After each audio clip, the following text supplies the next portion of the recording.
Tapi saya perlu ganti topi lagi nggak? Nggak usah Pak, nggak usah Pak Ferol. Begini apa ganti topi? Apa copot aja Ya, ya? ya copot aja. Tadi saya udah.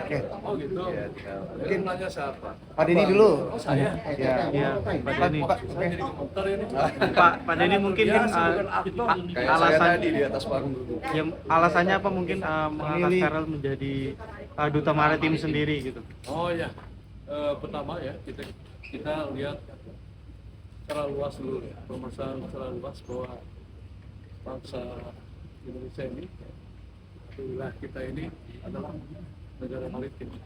Karena sebagai negara kepulauan, 2/3-nya laut, kita memiliki pulau itu 17.504 pulau besar dan kecil, 5 besar 350 pulau itu yang baru dinamai. Nah, kemudian dari nilai yang begitu strategis itu juga memiliki sumber daya manusia, memiliki sumber daya alam yang tinggi ya.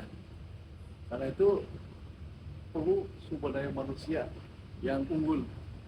Nah, dihadapkan kepada program pemerintah dengan memanfaatkan bonus demografi menuju Indonesia Emas 2045, maka kan kita ini perlu memberdayakan masyarakat itu kembali ke maritim melalui figur Mas Ferol ini. Saya kira tepat, cocok karena dia figur ya masyarakat sebagai artis ya. Kedua juga memiliki keluasaan di dalam mensosialisasikan kegiatan maritim ya, melalui Komisi 10 di DPR RI.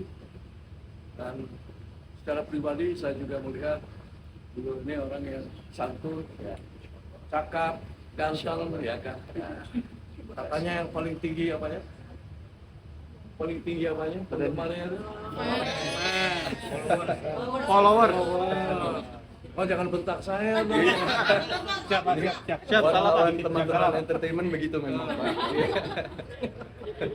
Jadi ini sesuatu yang tepat ya, sehingga kita semua setuju lah kalau misalkan ditunjuk jadi duta maritim Armada RI ya, untuk membawa kemajuan bangsa, untuk membawa generasi muda bersama-sama untuk menggali maritim Indonesia. Kalau kita Sediayu, kami duta maritim pertama kalinya.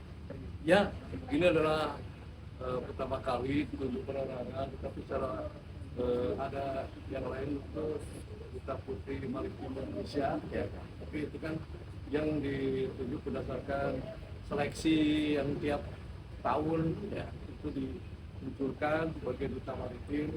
Ya, tidak ada salahnya juga kalau misalnya kita menunjuk ya kan dari Armada RI supaya ini membawa misi yang kebetulan juga bisa masuk melalui olahraga, olahraga air terutama ya kan. Nah, karena kalau kita tak kenal maka tak sayang ya kan. Sehingga sebetulnya dari hal kecil dulu, mencinta laut dari situ dulu. Kalau sudah mencintai laut ternyata banyak keanekaragaman yang menyenangkan ya, baik dari panorama laut itu sendiri, dari olahraga menyelam, kemudian olahraga layar, ya, ski air, jet ski dan sebagainya, itu sangat banyak ya. Yang artinya cintai dulu laut, ya, kemudian akan bertumbuh bisa mengeksploitasi laut ya, dengan aman, ya kan, dengan tetap terjaga kesinambungan laut biru lah gitu kan ya, ekonomi biru, laut biru, tidak ada sampah. Nah, itu kan mulai ya kan, kalau kita lihat hampir di seluruh wilayah itu sampah itu menjadi kendala bagi kita untuk kemajuan dan bisa mengukur betapa rendahnya kesadaran masalah kebersihan seperti itu. Maka kami memprogramkan ada kegiatan sekarang ini adalah serbuan maritim Armada RI, 3 sasaran yang kita inginkan atau 4 ya. Yang pertama adalah disiplin. Kita mencoba untuk memulai mendisiplinkan masyarakat dengan contoh mulungi sampah, ya kan? Nah, terutama di partai, di lembaga. Yang kedua, ketahanan pangan. Ketahanan pangan ini sekarang kan sedang bergiat untuk ketahanan pangan padi, ya.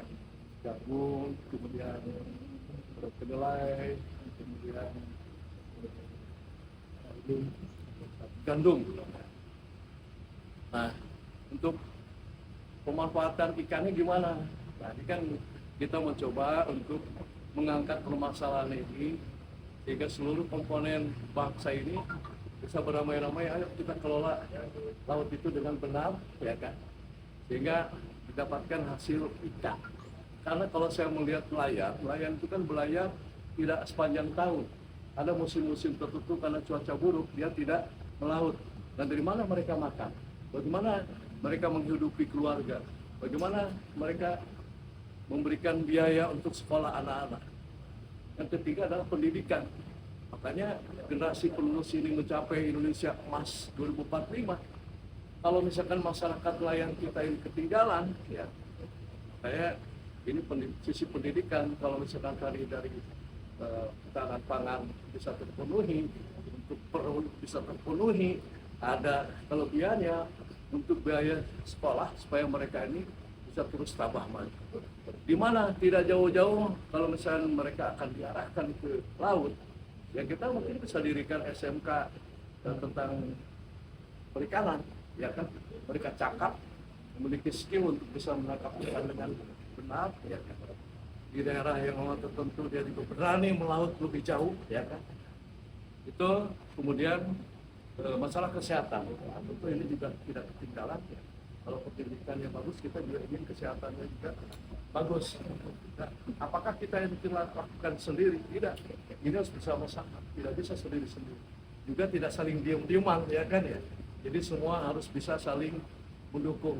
Nah, kami mencoba untuk bisa mengangkat duta maritim, kalau jadi duta maritim kehormatan RI ini, supaya menggugah semua untuk bersama-sama, ya kan, bersama-sama.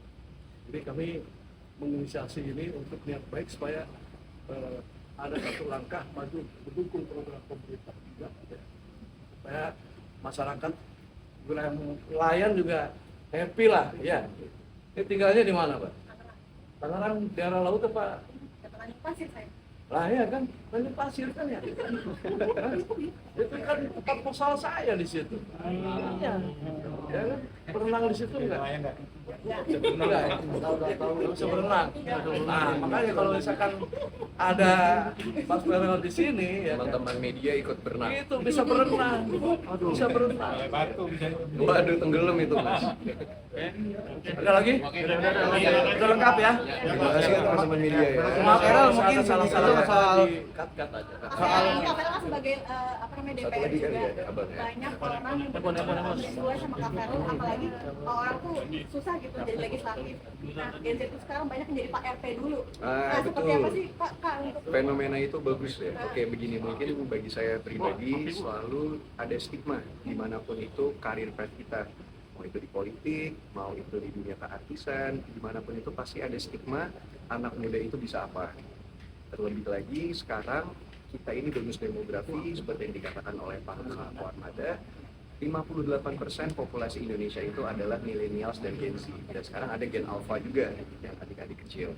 Itu artinya apa? Artinya keputusan dan juga kebijakan yang diambil saat ini itu akan berpengaruh ke kehidupan kita di masa depan. Karena ada namanya youth mainstreaming. Jadi anak-anak muda ini kalau kita mengambil alih, kita bukan hanya vokal dari sosial media, tapi kita menjadi bagian dari sebuah komunitas, dari pemerintahan, baik itu eksekutif dari tingkat menteri, gubernur, ataupun RT RW, itu bisa dilakukan. Saya rasa itu adalah awal yang sangat baik untuk menuju Indonesia Emas 2045. Apalagi seperti yang saya selalu gaungkan di mana-mana, masalah atau isu anak muda yang paling paham, yang paling tahu itu adalah anak-anak muda sendiri. Jadi kita juga berharap dengan adanya fenomena RT Gen Z ini, dengan berbagai ragam cara beliau untuk bisa mengatur dan berdiskusi dengan warga, ya semoga itu bisa menjadi keputusan dan kebijakan yang baik untuk di lingkungannya, dimulai dari situ dulu. Oke. Makasih Pak. Oke. Makasih banyak ya Mas. Ah, tertarik lihat fotonya. Pacarnya itu.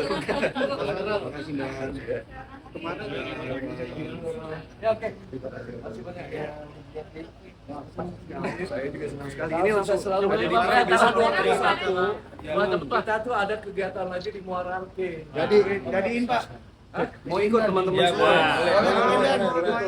Iya, silakan. Kegiatannya apa Pak?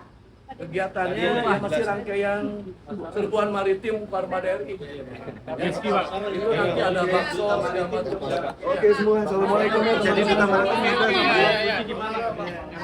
Uji sendiri support nggak sih Mas Merel? Oh, beliau lagi ada kesibukan lagi syuting. Tapi alhamdulillah semua baik-baik aja. Tapi support Intens komunikasi nggak sih Kak Vero? ini masih Masih intens komunikasi nggak Kak Vero? Makasih ya semuanya ya. Thank you ya Bang.